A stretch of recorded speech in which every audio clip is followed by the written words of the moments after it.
Welcome everybody to Family Church. My name's Jimmy Scroggins. If I haven't had a chance to meet you, I'm glad that you're here. It means a lot to us that you're here. Some of you are here for the very first time. Some of you are brand new PBA students. We've got some new people moving into the area. Some of you guys are just kind of checking us out. So we hope you have a great experience this morning. I trust that you will, because there were some incredible people in the room. But right now, we're going to have our Bible study. So whether you're in the room or whether you're joining us online, welcome to you guys joining us online, wherever in the world you are.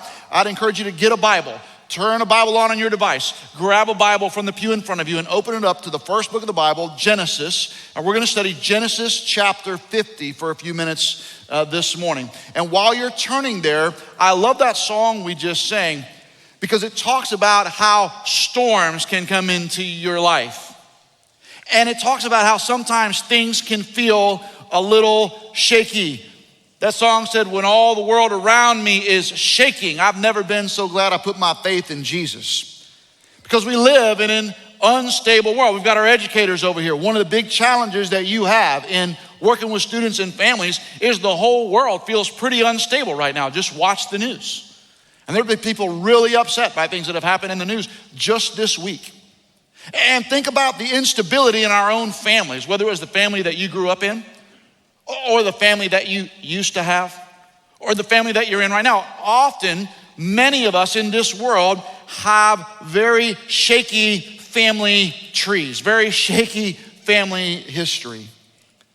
And then on top of that, some of us have some real instability in our lives that has developed over time, whether it's our own secret battles with sin or struggles that we have, whether it's addiction, whether it's financial issues, or some of us have had difficulty completing our education or figuring out what we're going to do vocationally. And so what do we trust? So people in this world have found sources, kind of categories, where they can put their trust in to try to bring some stability, to find some solid ground. And so where do they look? Well, they look to the world of politics. How's that going? Pretty strong, right? How about the economy? We're in America, the American economy. How's that feel right now? No bueno. Even I understand that Spanish. How about the stock market? We've been saving, we've been investing. How's the stock market treating you? Not too, well, some of you are like, I'm really good at this. Okay, but most of us, we're doing terrible. So the question is, what is going to happen that's going to allow you to power through with a great attitude and a joyful spirit and actually be confident that your life has meaning, that what you're doing really matters? And then how are you going to work through all the instability in your family and in your background and things that have happened and still be able to forgive people from the heart? I mean, really live a life where you have forgiven people, where you're not holding grudges and not being bitter. And what about your children? How can you possibly think that you are going to pass your faith and your values on to your children when many of us kind of feel like we're not really sure our children are going to have it better than we've had it? So how can we do all of that? How is that even possible? Well, I'll tell you why it's possible. I learned a song when I was a little kid. They taught me this when I was in church as a little kid. And it goes like this. You may know it, you may not. I know. It goes like this. He's got the whole world in his hands. He's got the whole, sing it with me, world in his hands. He's got the whole world in his hands. He's got the whole world in his hands. And there's about 1 billion verses, right? I'm not going to sing all the verses. But if you believe and you truly understand that there is a God who is good, who cares about you, who's aware of what's going on in the universe that he's created, who's aware of what's going on in your life, if you can believe that, if you can receive that by faith, then you can power through a lot. If you can believe that and receive that by faith, you will have a place by which you can actually forgive others, even when they've done terrible wrong to you. And if you can believe that God is real and God is powerful, he's got the whole world in his hands and God's good, then you can believe that there is a future for your children and your grandchildren and your great-grandchildren. And today we're going to talk about a story that will help us believe that. It's the story of Joseph. Now, some of you are used to studying the Bible. You know all about the Bible. You're SEAL Team 6, Special Forces Christians, you're Bible ninjas, you know everything. Some of you are new to this, so I'm going to catch you up a little bit. Because when I say the name Joseph, you go, oh, I know that one. Jesus' daddy, that's who it is. And you're right, there is a guy named Joseph who was Jesus' dad. He's a very important character, but he's in the New Testament. About 1,700 years before Joseph, Jesus' daddy, before the birth of Christ, there was another Joseph. And this guy was a really important character in the Bible because this guy experienced all kinds of instability. There was instability in the world around him. There was instability in his family that went back many generations. And then he had an incredibly unstable life because of circumstances that weren't even his fault. He had a really unstable life when he was a young person and a teenager and a young adult. But he was able to power through it. And how did he do it? He did it because Joseph understood that God holds the whole world in his hands. And the real question is, do you understand that? And if you do understand that, is that actually informing your life? Is your life aligning with this idea that God holds the whole world in his hands? So before we jump into Genesis chapter 50, I've got to do a little review of Genesis history. So here's what I want to do. We've talked about this for the last several weeks at Family Church in our teaching series, but I want to catch some of you up, all right? So first of all, the very first story in the Bible, a man and a woman. Who are the first man and woman in the Bible? What are their names? Adam and Eve, right? So these were the first people that God created, but they sinned against God in the Garden of Eden. And because of that, they brought the curse of sin and death into all of humankind. We still experience it today. But in the garden, after they sinned, God gave them a promise. And God said, I'm going to raise up one of your descendants who's going to crush the power of the devil and the power of evil in this world. Wouldn't it be awesome if the power of the devil and the power of evil in this world were just crushed out of existence? And God said, I'm going to do that through one of your descendants, Adam and Eve. Well, then the next major character, there's other characters, but the next major character in the Old Testament is Noah. And the thing you know about Noah is Noah built a boat. We call that boat call the boat an ark. And Noah built an ark. And why did he build an ark? Because God judged the whole world. The world was so sinful, God judged the world, worldwide flood, wipes out almost all of the people, almost all of the animals, but God saves, rescues Noah and his family because Noah believed God's promises, received God's word, and Noah built the ark like God told him to, and God rescued Noah using that ark. Next major character in the book of Genesis is Abraham. We call him Father Abraham. Abraham received a promise from God. God says, Abraham, I'm going to give you a great land. He promises him the land of Canaan. He says, your descendants will inherit the land of Canaan, which is basically modern day Israel.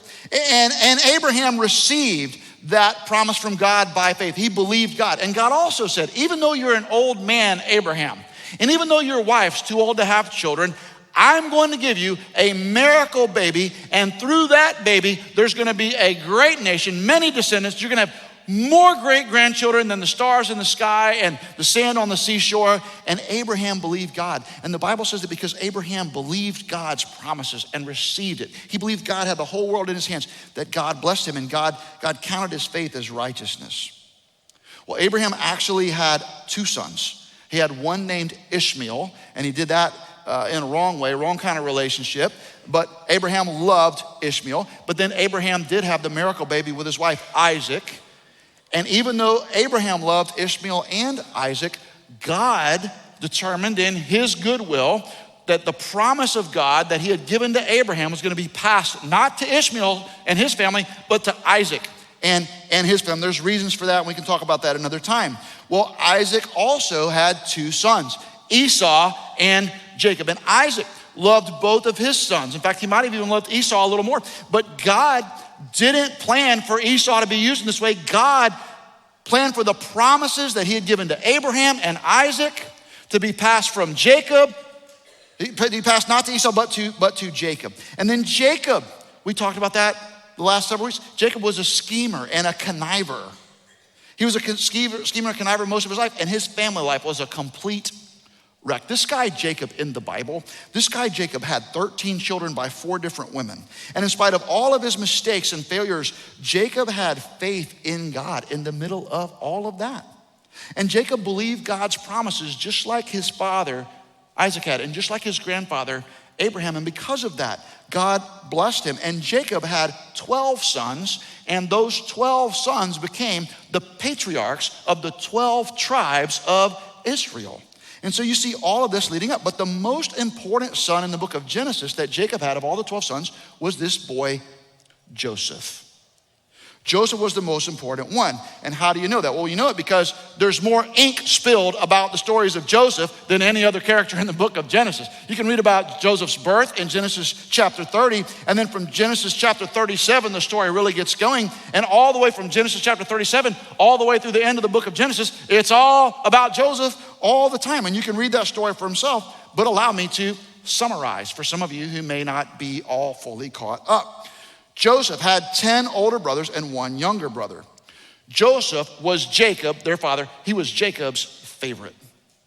Everybody knew he was his favorite because there's a story in the Bible about how Jacob gave Joseph a multicolored coat. There's a famous play about this. And he gave him this special coat, and because of that overt favoritism, all of the other brothers hated Joseph's guts. When Joseph was about 17 years old, his brothers had had enough of Jacob's favoritism of their brother Joseph. They were all working out on the field, taking care of the family livestock, and the brothers ambushed Joseph, decided to kill him. But instead of actually killing him, they threw him in a pit.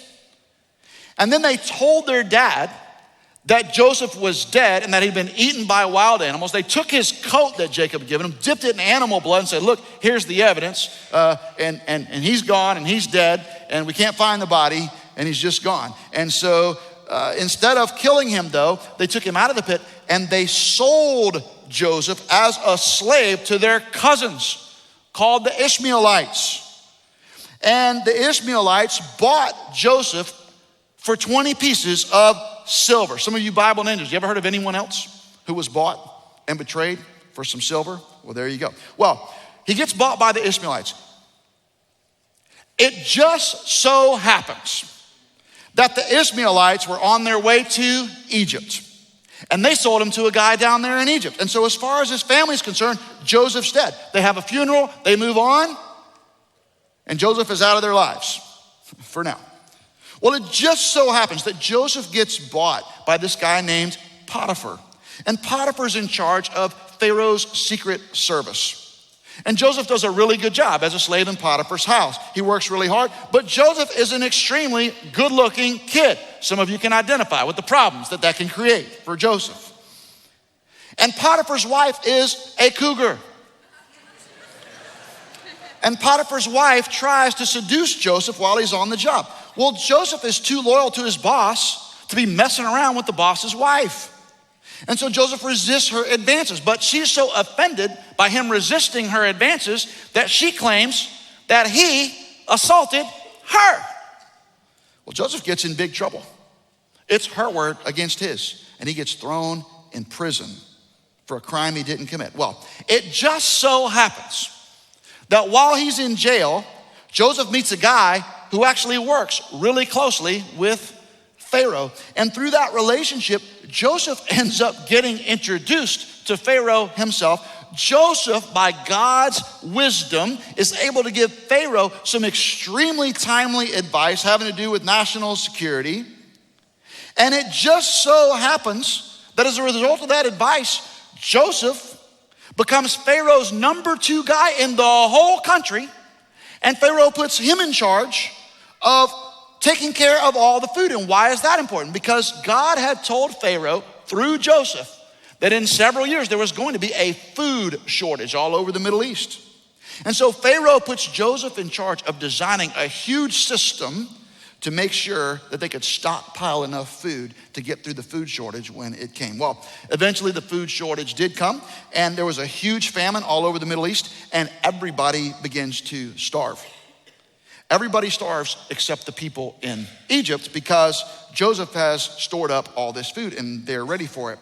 And guess who gets hungry in the Middle East? They don't live in Egypt now, but the food shortage comes and they're super hungry. Joseph's brothers. And their dad, and their wives, and their kids. And they hear that the only place there's any food in the entire Middle East is Egypt. So the brothers mount up their caravan, and they make their way to Egypt to see if they can buy some food. Well, it just so happens that when they get to Egypt, guess who's in charge of the food for the world? Little brother that they threw in the pit. sold to their cousins, lied to their dad, had a funeral, moved on, and they've been keeping this secret. So all of you, and I know we have some conspiracy buffs in our church, just think about how Joseph felt. And yet, it just so happens when they get there, Joseph is in charge. And again, long story short, Joseph gives them all food. They have a big bunch of conversations. Joseph forgives his brothers.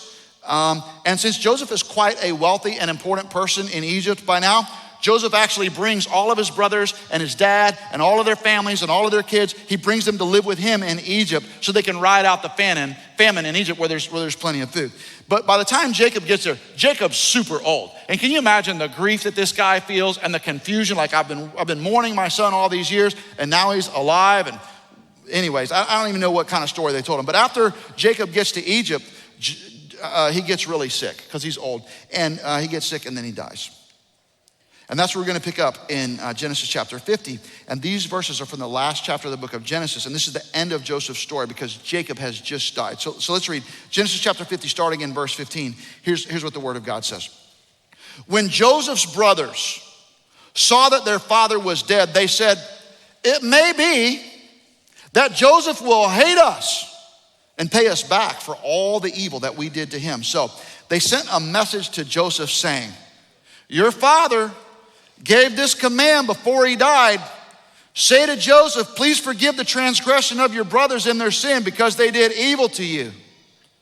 Now, there's nothing like a bunch of murderers, kidnappers, and liars to wrap this thing up by just lying a little bit more. They thought this would really, that's worked out so well, let's keep lying. "And now please forgive the transgression of the servants of the God of your father."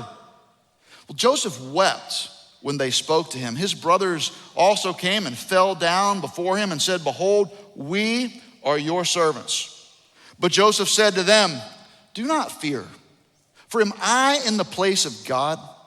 As for you, you meant evil against me, but God meant it for good, to bring about that many people should be kept alive as they are today.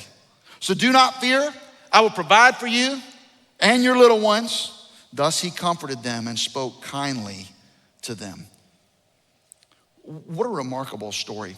Do you see how Joseph had to believe that God held the whole world in his hands? Because if he didn't, he wouldn't have been able to make it. Joseph believed that God was good and that God was in control. If you go to seminary, they teach you all kinds of lectures about what's called God's sovereignty.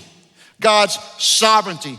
Nothing is actually just so happens in the world. Not in Joseph's life, not in my life, and not in your life. There is no just so happens. God is sovereign. And God being sovereign means that God's made everything that exists. And God either allows or causes everything to happen that ever happens in your life.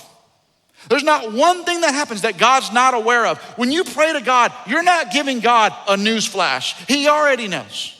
I mean, God is aware and God is in control and he's got the whole world in his hands. That's God's sovereignty. And that means that even though bad things happen, and they do, God ultimately wants good things for us.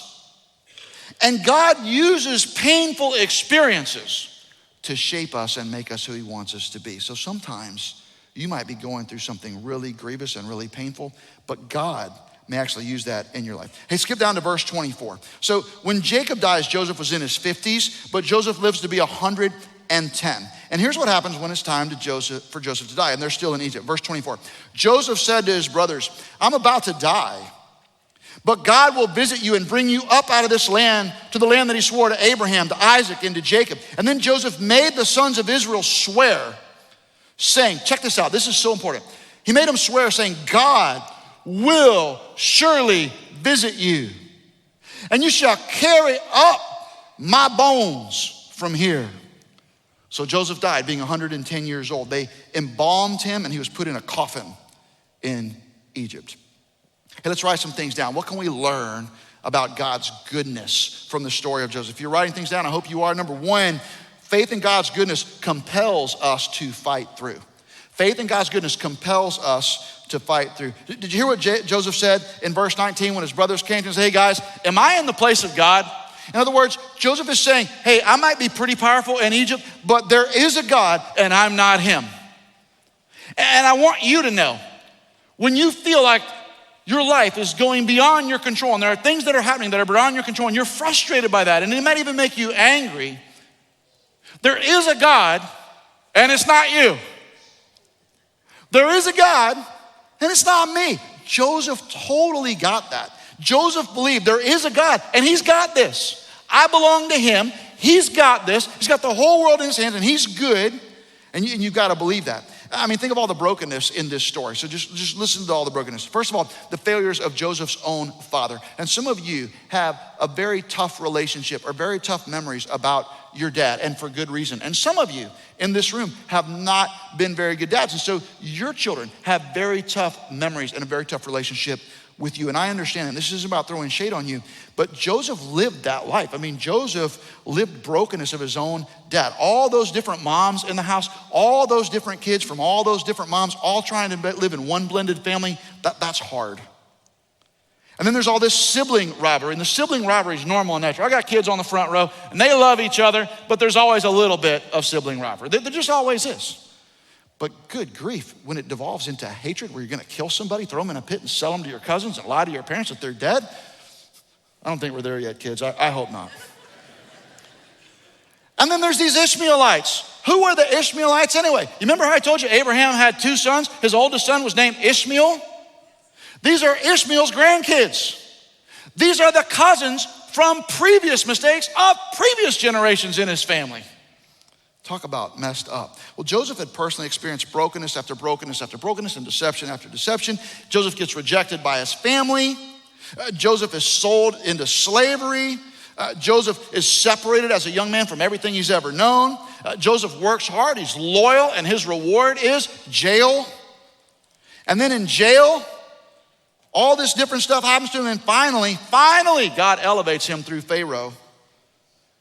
And Joseph is able at the end of his life to have this incredible perspective. He forgives, and he sees God's hand in all of these things. And Joseph understands that his own brokenness may actually be part of God's process for keeping his promises. Joseph comes to understand that sometimes his own brokenness is part of God's process for keeping his promises. Well, some of you have had incredible brokenness in your lives, I know. Divorce, hurt, addiction, betrayal, cheating, lying, death and grief that comes with that, disappointments. But when you trust in God's goodness, even when that stuff happens, and it will, you can fight through because you believe that there's a God who's got this. St. Paul said it this way in Romans chapter 8. St. Paul says, we know that for those who love God, all things work together for good. In fact, let's read this all out loud. You ready? Let's read it out loud together, church family. And we know that for those who love God, all things work together for good. Now, pause right there. Let's read that again. And when we get to that word all, let's say all like with tremendous enthusiasm, okay? So here we go. And we know that for those who love God, all things work together for good, for those who are called according to his purpose. That's really good news. And Jesus is the prime example of this. Jesus is crucified. Jesus is falsely accused. Jesus is falsely imprisoned. And then he is crucified on the cross for the sins of the world. He's buried, but God raises him from the dead because Jesus understood that sometimes the painful process is part of the way that God's going to get us to the answered promises. So if you've been knocked down, or you are knocked down right now, or your kids are knocked down, or your spouse is knocked down, get up. Keep fighting. Hang in there. You cannot walk out of the ring. You cannot throw in the towel. You hang in there. You keep fighting because God's got this. He's got the whole world in his hands. He's got you. Number 2 on your notes. Faith in God's goodness allows us to forgive others. You see what he said in verse 20? What others meant for evil, God meant for good. If you're going to live in this world, you're going to be in a family, you're going to be in a business, you're going to have friendships, there are going to be people who misuse you, who lie to you, who mislabel you, who question your motives, who tell you the wrong things. But faith in God's goodness allows us to forgive others what others mean for evil, God means for good. And this is the biggest feature in Joseph's life. If you had to ask me one thing that stands out to me in all of the life of Joseph, it's this incredible ability to forgive. Because if I was the prime minister in charge of all the food, and my brothers who had tried to kill me, lied about me being dead, sold me as a slave, then came say, hey, can I have some food? I have a different answer that I would like to give unless I was really being led by God. But this feature in Joseph's life, he can forgive. And why? And can I tell you, I've been a pastor a long time. And I have a lot of conversations with people who are new Christians, people who've been Christians a long time, and it doesn't matter whether you're old or whether you're young. It doesn't matter your race, it doesn't matter your marital status. Almost everybody at some place in their life grapples with bitterness against people who've hurt them. It's hard to forgive people who've hurt you. It's hard to move past it. It's hard to truly forgive. And so many Christians are crippled in their faith because they can't let that grudge go. And they even kind of make a little deal with God. Hey, God, I want to be a Christian. I want to serve Jesus. I'll give money. I'll volunteer. I'll do whatever you want. But I'm not forgiving my dad. I'm not forgiving my mom. I'm not forgiving my ex. I'm not forgiving my boss. I can't lay that down. But when you read this text, doesn't it kind of encourage you that forgiveness is possible, even like when the worst things in the world have happened to you? So practically, what does that look like to learn to forgive? And quickly, if you want to write some things down, I'll put on the screens, you can. Let me just say this, because some of you have the wrong idea. You've been taught wrong about what forgiveness is, which is why you don't think you can do it. Let me tell you what forgiveness is not. Forgiveness is not forgetting. Somebody told you that when you were a kid. Forgive and forget. Well, you can't. You cannot forget. You cannot give yourself selective amnesia just because you want to. You would like to forget some of that stuff, but you can't. Let me tell you what else. Forgiveness is not taking family vacations together. Somebody hurts you, you can forgive them, but you don't have to spend a lot of time with them if you don't want to. Forgiveness is not releasing the person from personal or legal consequences. So for instance, somebody steals money from me or hurts somebody in my family, and the police catch them. And the person says, oh, Pastor Jimmy, will you forgive me? Absolutely. Are you gonna press charges? You bet. Wait, I thought you said you're gonna forgive them. Oh, I do forgive them, but that doesn't mean they're released from personal or legal consequences. There are consequences for our actions. You can make your own choices, but you can't choose your own consequences. Forgiveness is not remaining vulnerable to the offender. Forgiveness is not remaining vulnerable to the offender. If someone has hurt you, lied to you, stolen from you, you don't have to keep lining them up. If somebody steals money, you don't have to let them be your accountant. So what is forgiveness then, Pastor Jimmy? How do I actually, okay, everybody take your fist and just go like this. We've done this, some of you before. Let's take your fist and go like this. All right, this is when you're holding a grudge. All right, now everybody just go like that. That's when you let it go. That's what forgiveness really is. That's really all that it is. Forgiveness is when you are holding a grudge, you are in your mind planning to hold that person accountable, at least emotionally, until you are satisfied and your sense of personal justice is satisfied. And so you hold on to that and you're not gonna let it go. And some of you are like, I can't let him go because if I release the offender to God, God's not gonna be as mad at him as I am. God's nicer than I am. You might be right. But how serious is God really about justice? Well, I got two thoughts about how serious God is about justice. There's this: Jesus being crucified for your sins and my sins. Jesus, who never sinned, dying for us. There's that justice that happened. And then there's hell. So the cross and hell kind of tell you that maybe God's sense of justice is actually more fierce than your sense of justice. So what is forgiveness? Forgiveness is releasing the offender to God. I don't have to hold them accountable. I'm gonna let God hold them accountable. And he's got mechanisms to do that in this world. He uses the government, he uses all kinds of things where he holds people accountable. And if people are able to evade all of that, there is a God, there is a judgment day coming, and there is a heaven and there is a hell. Releasing the offender to God. Which means this: forgiveness is a choice, it's not an emotion. So it's really hard for me to forgive. I'm mad at that person. I'm wounded by that person. I hate that person. It's really hard for me to forgive. Well, forgiveness is a choice. It's not an emotion. You don't forgive because you sat around and you felt forgiving. You choose to forgive, and then God will help your feelings follow. And finally, if you're thinking, well, that's fine, but I'm not doing that. If you're a Christian, forgiveness is mandatory for those who've been forgiven by Jesus. If you're a Christian, if you're gonna receive the forgiveness of Jesus, crucified in your place for your sins, then you are required by Jesus to forgive other people. And here's what we like to say: forgiven people forgive people. You have to. You have to release them to God.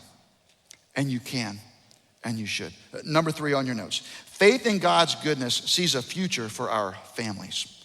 Faith in God's goodness sees a future for our families. You can see this, that Joseph, he believes in God's goodness and God's promises. Joseph believes that God has the whole world in his hands. And what Joseph says, so I don't know if you guys have ever seen this before, if you care that much about it. At the end there, the last couple of verses that we read, Joseph says, hey, look, I'm gonna die, and I'm a big man here in Egypt, and God's been good, he's given us food, but I'm gonna die, and when I die, they're gonna bury me here in Egypt.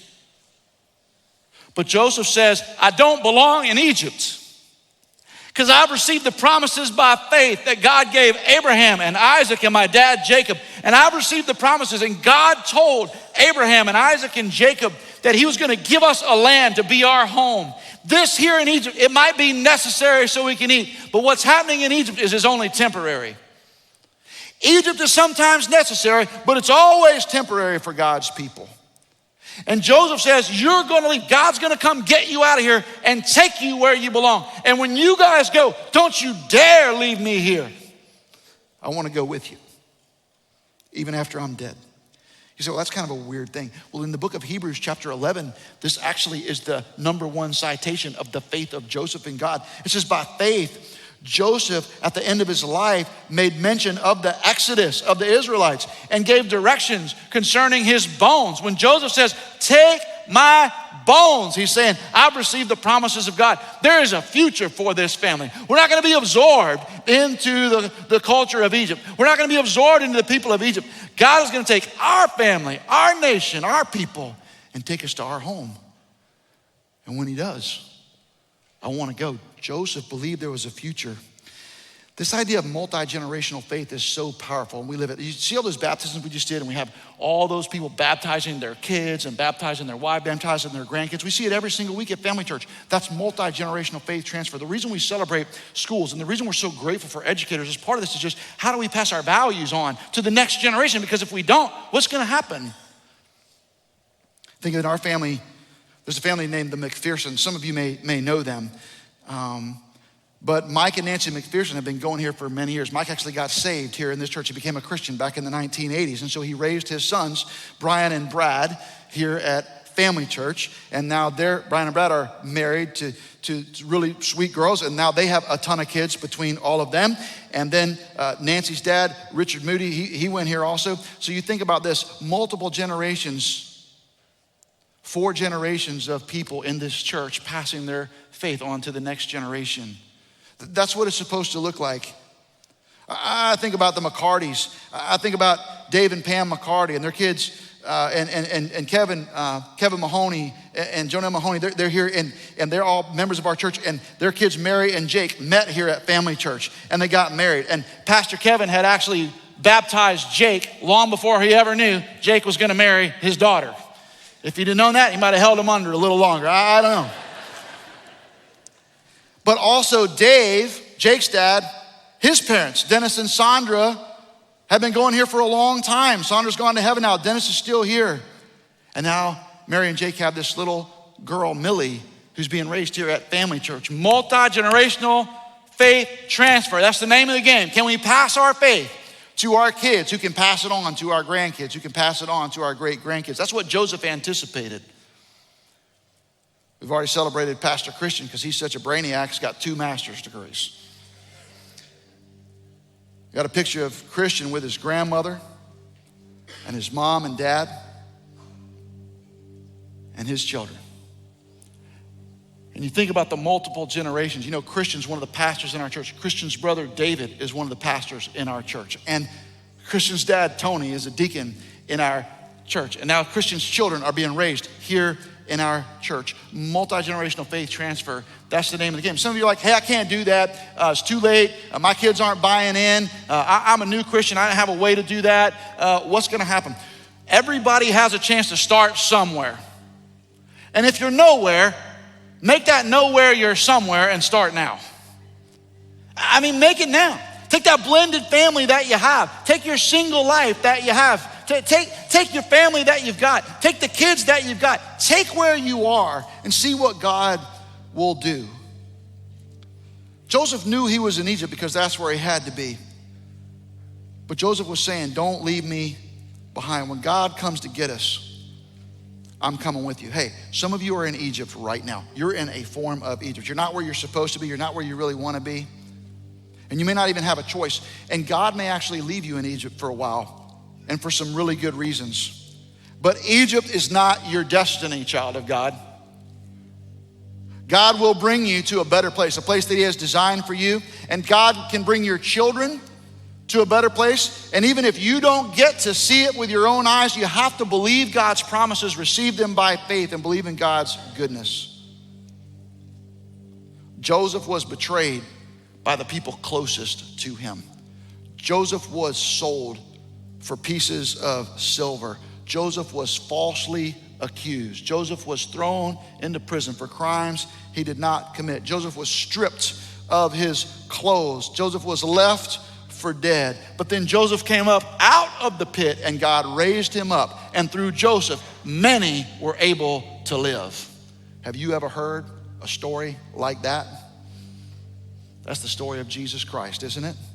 And so the story of Joseph points us to the story of Jesus. And the cross is the evidence of God's goodness in our lives.